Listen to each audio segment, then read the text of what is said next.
हाँ भाई देखो, हमने कल पढ़ लिया था आपका जो इंटीग्रेटेड रेट इक्वेशन थी। क्या पढ़ रही थी? Integrated rate equation. किसके लिए पढ़ ली थी हमने कल? जीरो ऑर्डर के लिए। आज हम पढ़ने वाले हैं फर्स्ट ऑर्डर के लिए। मतलब कल बताया था ना इंटीग्रेटेड रेट इक्वेशन क्या है, फॉर्मूला निकालना है किसके बीच में रिलेशन, के टी ए नोट टी। के क्या है? Rate constant. टी क्या है? टाइम। ए नोट क्या है? इनिशियल अमाउंट रिएक्टेंट की। और ये क्या है? अनरिएक्टेड अमाउंट उस टाइम पीरियड पे, अनरिएक्टेड अमाउंट। ठीक है, तो ये सब चीजें हैं। देखो भाई स्टार्ट करते हैं। वो बोल रहा है कि कोई भी रिएक्शन आप ले लो, जैसे मैंने कल समझाया था, वो दोबारा बता देता हूँ वही बात, कि अगर आपका A give rise to product है, या A plus B give rise to product है, या A plus B plus C give rise to product है, कुछ भी है, तो जो फर्स्ट ऑर्डर रिएक्शन होती है उसका ये मतलब होता है कि वो सिर्फ एक ही रिएक्टेंट के ऊपर डिपेंड है। ठीक है, एक के ऊपर, या तो ए के ऊपर या बी के ऊपर, या इन तीनों में से किसी एक के ऊपर। तो ये मत सोचना कि फर्स्ट ऑर्डर रिएक्शन सिर्फ ऐसे लिखी होगी कि सिर्फ एक रिएक्टेंट होगा प्रोडक्ट बदल जाएगा। वो ऐसे भी लिखी हो सकती है, वो ऐसे भी लिखी हो सकती है, लेकिन वो जो उसका, अब ये कैसे पता चलेगा सर कि इसके ऊपर डिपेंड है, इसके ऊपर डिपेंड है, इसके ऊपर डिपेंड है? देखो इसी चीज का एग्जाम्पल हम पढ़ेंगे ऑर्गेनिक में भी। तो ऑर्गेनिक में भी याद रखना है, हम ये पढ़ेंगे ऑर्डर का सिस्टम। तो जो रिएक्शन कल बताया था ना कि कम्प्लेक्स रिएक्शन होती है, क्या होती है? Complex reaction. तो ऐसे ही कोई रिएक्शन कम्प्लेक्स हो सकती है जो इस तरीके से कम 2 या 3 रिएक्टेंट रखेगी, 2 या 3। तो उनमें से कोई एक स्टेप स्लो स्टेप होगा। तो जो स्लो स्टेप होता है उसको हम बोलते हैं rate determining step. Rate determining step, RDS बोलते हैं उसको। तो उस रेट डिटरमाइनिंग स्टेप में जो रिएक्टेंट होगा ना वो अकेला ही होगा, जो ए होगा या खाली बी होगा या खाली सी होगा, जो काम कर रहा होगा। तो इसलिए हम ये बोल देते हैं कि जो रेट है वो इस स्लो स्टेप पे डिपेंड है। तो ऑर्डर बी इसी स्लो स्टेप के हिसाब से हम उसी रिएक्टेंट के ऊपर निकाल लेते हैं। ठीक है, ए हो गया, बी हो गया, सी, तीनों नहीं होंगे उसमें रिएक्टेंट। ठीक है, स्लो स्टेप वाले में। तो ये बात क्लियर होगी होगी कि कैसे ए बी या सी में से किसी एक पे डिपेंड करेगा, क्योंकि वो कम्प्लेक्स रिएक्शन होगी तो उसमें एक स्लो स्टेप होगा, उसी के रिएक्टेंट के ऊपर रेट डिपेंड करेगा, उसी पे ऑर्डर डिपेंड करेगा। तो इस तरीके से होता है ये। तो अब हम पढ़ रहे थे क्या? हम पढ़ रहे थे अपना इंटीग्रेटेड रेट इक्वेशन। आगे से चालू कर देता हूँ। तो वो क्या कह रहा है कि ए गिव राइज टू क्या है? Product. A give rise to क्या है? प्रोडक्ट। तो अब इसने बोला कि अगर आपके पास जो रिएक्टेंट है उसकी इनिशियल अमाउंट आपकी कितनी है, मान लिया ए मान लो, आप कुछ भी मान सकते हो, तो आपकी जो इनिशियल अमाउंट है वो आपकी ए नोट है। इनिशियल अमाउंट हम ए नोट लेके चलते हैं। उसके बाद आगे क्या बोल रहा है कि जब टाइम टी हो गया, क्या हो गया? Time T. टाइम टी हो गया, ठीक है, तो टाइम हो गया टी। इस टाइम पे मान लिया एक्स अमाउंट रिएक्ट कर गई। ठीक है, तो जो रेट है वो क्या लिखोगे? D of x by d t. ये लिखेंगे d of x by d t, यही लिखते हैं भाई। ऐसे ही उसने बोला है आगे, जो सॉरी ये बची हुई अमाउंट है इस टाइम पे। ठीक है, उसने फिर बोला है कि जो रेट है इस टाइम पे, तो रेट इसी के ऊपर डिपेंड करेगा। फिर उसके बाद बोल रहा है जो रेट है उसको हम ऐसे भी लिख सकते हैं कि जो अमाउंट रिएक्ट हो गई, या जो बची हुई अमाउंट है, सॉरी जो क्या है, बची हुई अमाउंट, वो मान लिया ए माइनस एक्स है। इनिशियल अमाउंट ए मान ली, स्मॉल ए। वो जिस हिसाब से दे रखा है उस हिसाब से समझा देता हूँ, दूसरी तरीके से कर सकते हैं इसको। तो मान लिया ए माइनस एक्स रहेगी। ठीक है, तो जो रेट है, रेट आप लिख सकते हो यहाँ पे उस टाइम पे। रेट अगले प्रोपोर्शनल किसके होगा? रिएक्टेंट की जितनी अमाउंट बची है उसके ऊपर। प्रोपोर्शनलिटी का साइन हटाओगे तो कोई कांस्टेंट आ जाएगा, ए जो कि क्या जाता है के। तो रेट तो ये हो गया रेट, एक हो गया ये रेट। तो इन दोनों रेट को क्या कर लेते हैं हम? बराबर पुट कर लेते हैं। तो जो D of x by d T है वो किसके बराबर हो जाएगा? एक तरीके से के इंटू ए की पावर माइनस एक्स। इस तरीके से आप याद रख सकते हो, D x by d T क्या हो जाएगा? के इंटू ए की पावर, सॉरी ए माइनस एक्स। इसको थोड़ा सा ए बना लेते हैं। तो ये हो गया आपका ए। आप ये याद रखो, हमने यहाँ से स्टार्ट किया कि d of x by d t equal to क्या आ गया? के इंटू ए माइनस एक्स, इसके बराबर आ गया।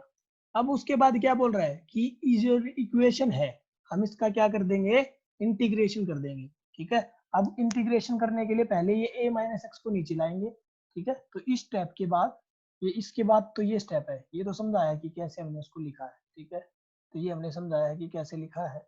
इस स्टेप के बाद सीधा यहाँ पे लिखेंगे dx by a minus X आ जाएगा नीचे, dt चला जाएगा उधर, जैसे पहले वाले में किया था कि dt और k को एक दूसरे के साथ में लेके चलना है, k dt। ठीक है, तो dx by a minus x is equal to क्या हो जाएगा, k dt। अब इसका कर देंगे इंटीग्रेशन। ठीक है, इसका क्या कर देंगे, इंटीग्रेशन। तो k dt का इंटीग्रेशन क्या हो जाएगा आपका, kt प्लस में i।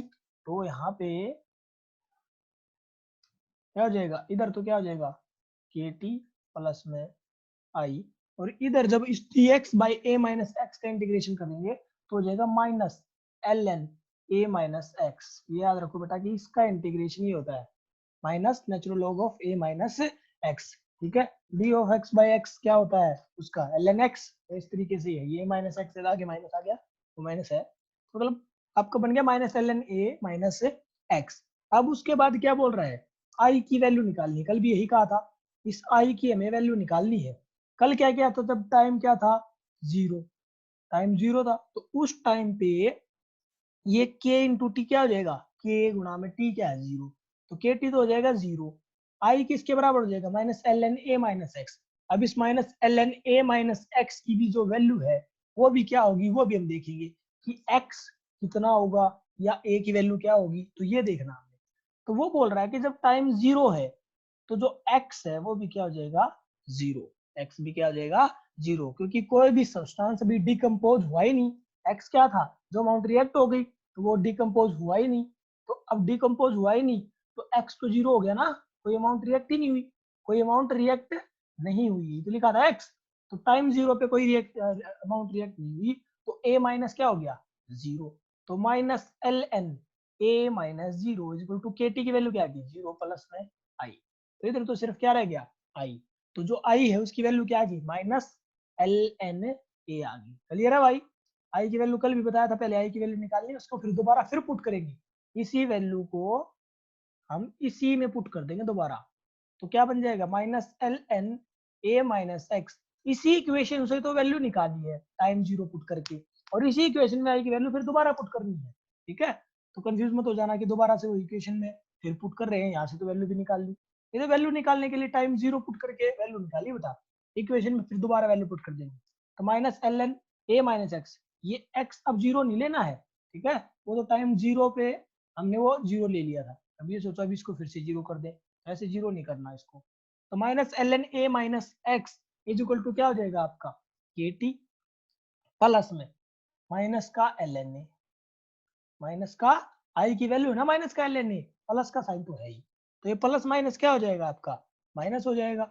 इस तरीके से ये क्या हो जाएगा, माइनस। तो minus L N A minus x is equal to के T minus L N A.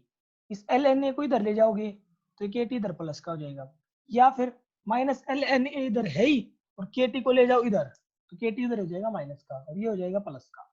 Sorry, अब इस के टी को तुम ये मान लो बस इधर ले जाओ, क्या हो गया, के टी इज इक्वल टू क्या हो जाएगा, माइनस का तो एल एन ए है ही, है ना, और ये के टी इधर प्लस का, तो इधर क्या हो जाएगा माइनस का, और ये माइनस का एल एन ए एक्स क्या हो जाएगा इधर प्लस का l N A minus x. अब अगर हम ये माइनस का साइन हटाना है के टी का, तो यहाँ पे भी साइन माइनस चेंज हो जाएंगे, या माइनस कॉमन ले लोगे तो इस हिसाब से, तो यहाँ पे खाली के टी रह जाएगा और ये क्या रह जाएगा, एल एन ए, क्या रह जाएगा आपका, एल एन ए, और ये प्लस की जगह क्या बन जाएगा, माइनस, प्लस की जगह क्या बन जाएगा, minus L N A minus x, l N A minus x. तो k t equal to l N A minus L N A minus x. इसको तो तुम सोल्व भी कर सकते हो कि यहाँ से हमने बस वैल्यू क्या कर ली है, के टी की वैल्यू निकाल ली कि क्या होगी।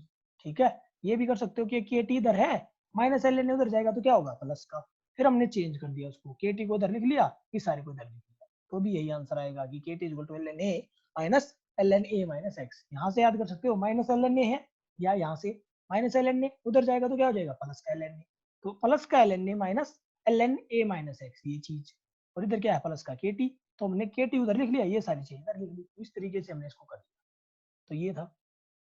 अब अब इसके बाद क्या करना है, अब देखो इससे आगे क्या करना है, ये हमारा आ गया एल एन के टी वगैरह का। तो यहाँ पे देखो l n m minus L n n, तो यहाँ पे वो लोग की वो लग जाएगी, l n m minus L n n क्या बन जाता है, log of m by n, log of m by n. m क्या है, m है a, m क्या है a, और n क्या है a माइनस एक्स, तो ये बन जाएगा l N a upon a minus x.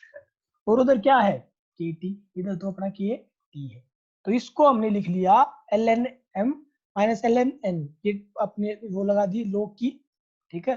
M की जगह ए है तो ए ऊपर, और ये क्या हो गया नीचे। हाँ भाई अरसल आवत बात बात करेंगे बेटा, एक सेकंड रुको तो सही। और n की जगह क्या आ जाएगा l N A minus x, n की जगह यहाँ पे नीचे x, तो ये लोग की हमने वो लगा दी। आगे है नीचे t उधर चला जाएगा जैसे कल किया था, k is equal to 1/t into l N a upon a minus x.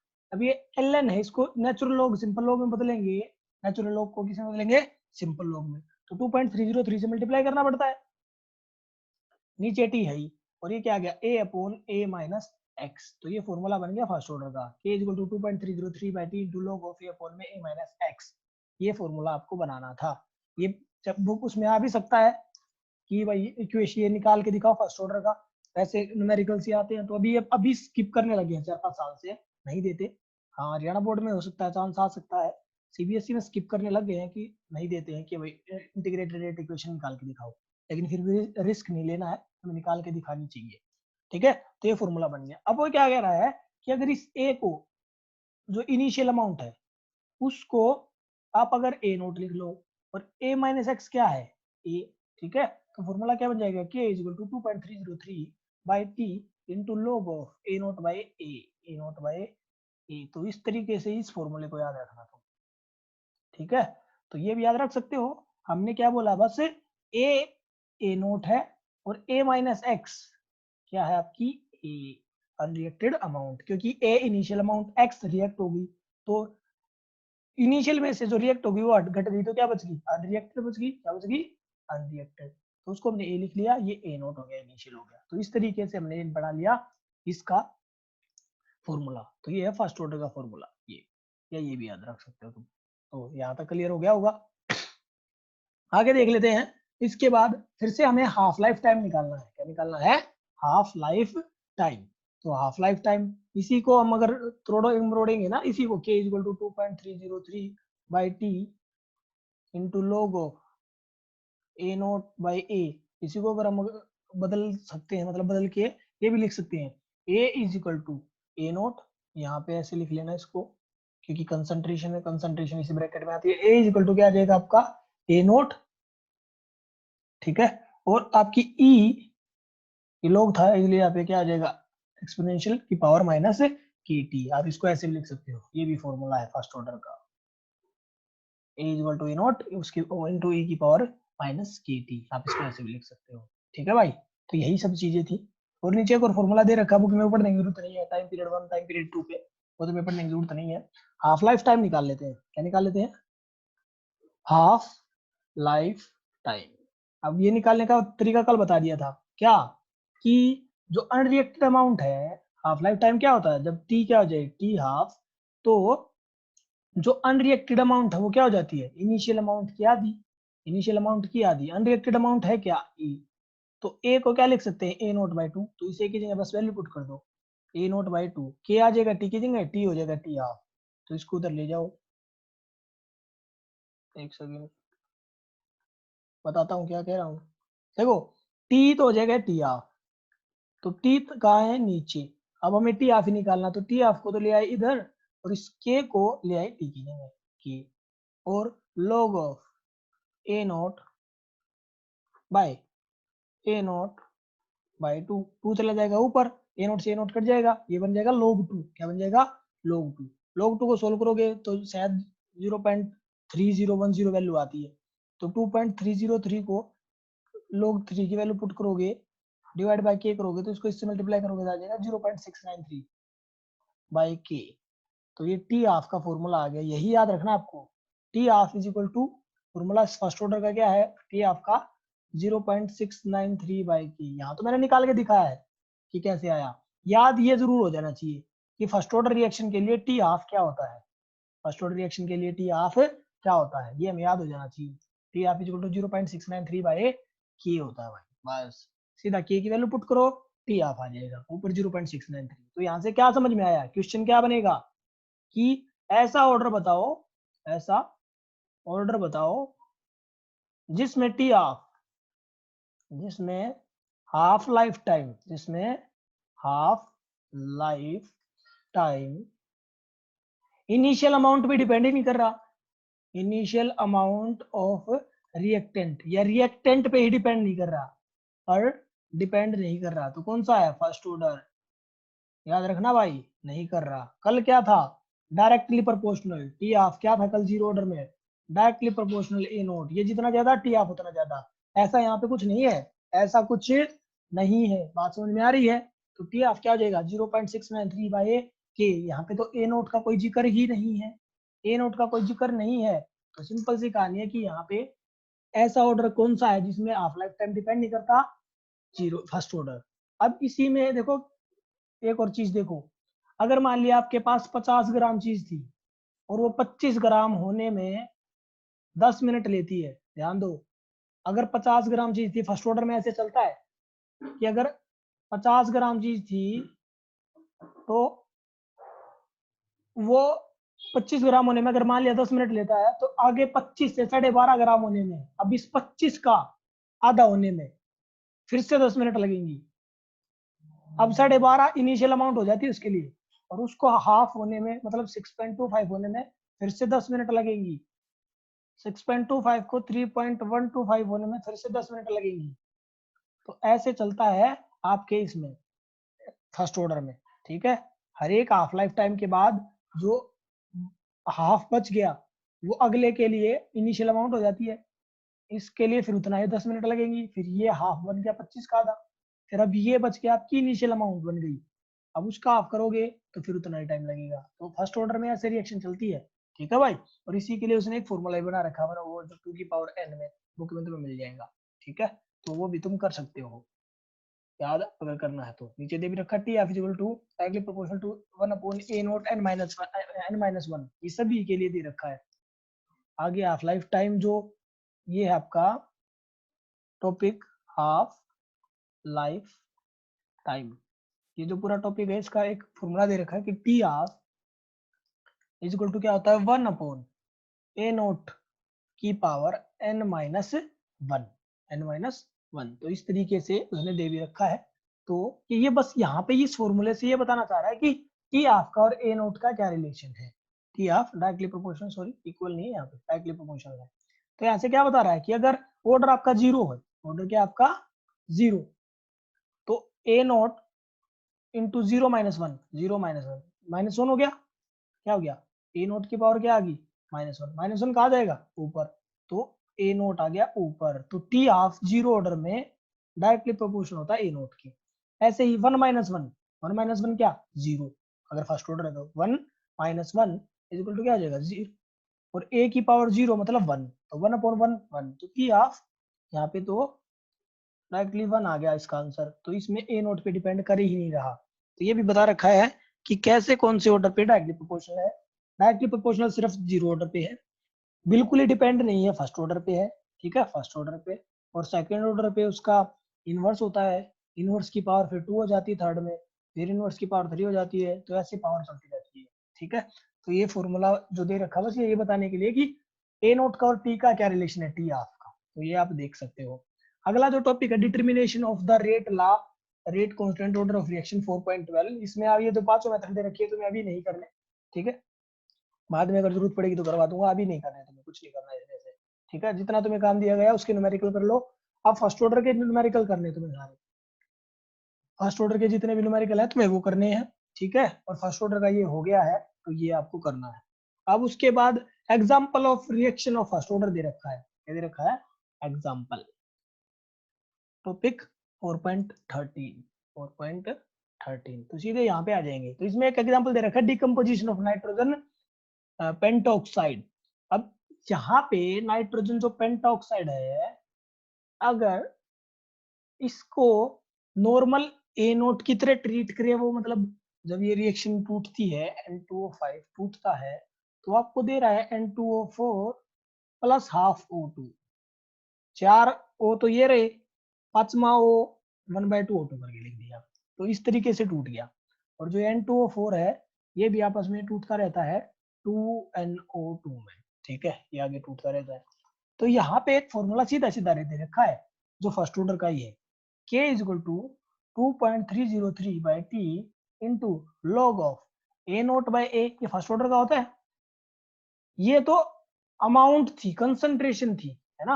अगर वो बोल रहा है कि अगर मैं इसको खाली वॉल्यूम से बताऊं कि कितने वॉल्यूम ऑक्सीजन बन गई, वो ऐसे पूछेगा कि कितने वॉल्यूम ऑक्सीजन बन गई। ये याद रखना कि ये N2O5 के केस में है, सिर्फ इसी रिएक्शन में लगाना है फॉर्मूला, अगर ये आपको मिल जाए तो यहाँ पे अगर और वॉल्यूम की बात हो तो बोल रहा है ये फॉर्मूला है, ये ऐसे चेंज हो जाएगा, K equal to 2.303 by T into log of, ऊपर हो जाएगा V इंफिनिटी, क्या हो जाएगा ऊपर V इंफिनिटी, नीचे V इंफिनिटी माइनस VT। अब यहाँ पे सिर्फ यही तो वैल्यू बदली है अपनी, बाकी सब सेम है। सर ये वैल्यू कहाँ से आएगी, ये तुम्हें देगा बेटा वो, इसकी डरने की जरूरत ही नहीं, तुम्हें तो वैल्यू पुट करनी है। अगर इस ये न्यूमेरिकल आ जाता तो ये तो सबसे आसान है, सिर्फ फॉर्मूले में ए नोट बाई की जगह क्या हो गया, v infinity upon v infinity minus v t. V infinity ये भी देगा, बोलेगा कि इनफिनिटी पे इतना अमाउंट बन गई, वी टी पे ये भी देगा कि इतनी अमाउंट बन गई, ये सब दोनों अमाउंट देगा, वैल्यू पुट करोगे हो जाएगा। तो इसका न्यूमेरिकल करके देखना है तुम्हें, ठीक है। तो ये न्यूमेरिकल इसके पीछे दे रखा है, ये करना है। अब उसके बाद है अगला है तुम्हारा decomposition of hydrogen peroxide, decomposition of hydrogen peroxide. ये एग्जांपल एज इट इज याद करने हैं। हाइड्रोजन पेरोक्साइड का आ जाए, हाइड्रोजन पेरोक्साइड H2O2, तो वो अगर टूटेगी तो वो हमें देगी H2O प्लस हाफ O2, ठीक है। इस टाइम पे भी एक ये जो फॉर्मूला है K equal to 2.303 by T into log of, वो वॉल्यूम के हिसाब से पूछेगा कि कितने वॉल्यूम बन गई, ठीक है। यहाँ H2O2 की वजह से या KMnO4 के हिसाब से वो रिएक्ट करेगा, तो कितनी वो बच गई या कितनी रिएक्ट हो गई, तो आपको याद रखना है V0 bye VT, V0 bye VT। अब ये V0 क्या है, ये इनिशियल अमाउंट है और ये VT किसी टाइम पीरियड पे, वो दोनों देगा तुम्हें, सिर्फ तुम्हें फॉर्मूला याद रखना है, वैल्यू पुट करनी है। ये भी तुम्हें देगा, ये इनिशियल अमाउंट है, इनिशियल अमाउंट जो भी वो पूछ रहा है उसकी वैल्यू पुट कर दोगे, तो जब ये न्यूमेरिकल करोगे तो तुम्हें समझ में आ जाएगा, ठीक है भाई, कोई दिक्कत नहीं है। यहाँ पे हाइड्रोजन पेरोक्साइड की जो भी वैल्यू वो वहाँ पे देगा कि V0 टाइम पे, ये 0 टाइम पे वैल्यू पुट करनी है, सब देगा वो टेबल में बना के। किसी भी टाइम पे पूछे, 10 सेकंड में पूछे तो 10 सेकंड में देखो वॉल्यूम कितना दे रखा है, 20 सेकंड में पूछे तो देखो वॉल्यूम कितना दे रखा है, वैल्यू पुट करो, क्वेश्चन करो, खेल हो जाएगा खत्म, सिर्फ फॉर्मूला याद रखना है, हो जाएगा। तो ये दो एक्स्ट्रा बताए हैं। फर्स्ट ऑर्डर का हमने आज क्या काम किया है, एक तो फर्स्ट ऑर्डर पढ़ा है, उसका हाफ लाइफ टाइम पढ़ा है, फिर हमने पढ़ लिया है N2O5 वाले का फॉर्मूला, और हमने पढ़ लिया हाइड्रोजन पेरोक्साइड वाले का फॉर्मूला। तो तुम्हें ये इसके न्यूमेरिकल्स भी करके देखने, ट्राई करके देखने, फर्स्ट ऑर्डर के न्यूमेरिकल्स करके देखने, उसका हाफ लाइफ टाइम देखना है, और हाफ लाइफ टाइम का और ए नोट का क्या रिलेशन है वो हमने देख लिया है, ए नोट की पावर n-1, तो ये हमें याद रखना है, ठीक है। तो ये हमें फॉर्मूले याद रखने थे। तो k is equal to 0, first order का क्या है 2.303 by T into log of A nought by A, ये था भाई, ठीक है। और कल भी किया था हमने फॉर्मूला, वो भी हमें याद रखना है, ठीक है। तो इसी तरीके से है भाई, जीरो ऑर्डर का हमें याद रखना है, तो ये फॉर्मूले याद रखने हैं क्योंकि यही लगेंगे इक्वेशन में, ठीक है भाई। तो ये था आज का काम।